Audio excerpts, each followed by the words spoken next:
Kamala Harris had a little town hall last night, and I'm guessing it was a town hall. And during this town hall, she was asked what she is going to do about the price of groceries, since obviously they're really high right now, and a lot of people are struggling to buy groceries. Not just that, you hear a lot of people saying things like, it's crazy, my salary is bigger than it ever was before, but I feel like I have less.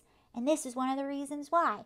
So let's look at what happened when Kamala Harris was asked what she's going to do about the price of groceries. Grocery prices have gone up quite a bit in the last 4 years. And some people blame former President Trump. Some people blame President Biden. Who would you say is correct?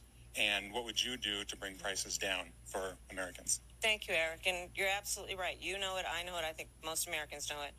Price of groceries is still too high. And we need to address it in a number of ways. One of my aspects of doing what we need to do to bring down the cost of living for working people and the middle class in America is to address the issue of grocery prices. Part of my background and how I come to it is probably a new approach grounded in a lot of my experiences as a former attorney general, where I took on price gouging.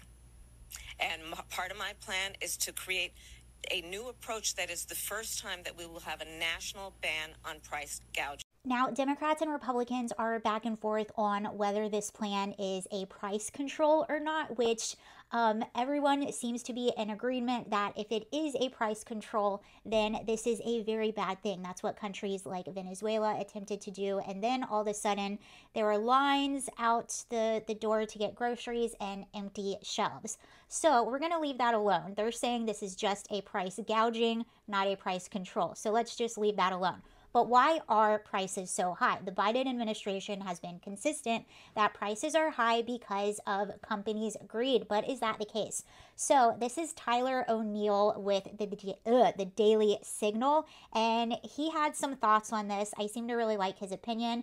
He said other Democrats such as Biden and Bob Casey have attributed inflation to companies' greed. As the Heritage Foundation research fellow E.J. Antony pointed out, there is a far more obvious culprit, government spending. As Antony noted, one of the functions of money is that of a measuring tool. If a yardstick were to shrink from 36 inches down to just 30, it would have to take 120 of these shortened yardsticks to cover the distance of a football field instead of 100. As the dollar has lost value, it takes more dollars to measure the value of things we buy. He goes on to say that while Americans feel the pain of inflation, so do businesses. In fact, businesses often get the short end of the stick when it comes to inflation.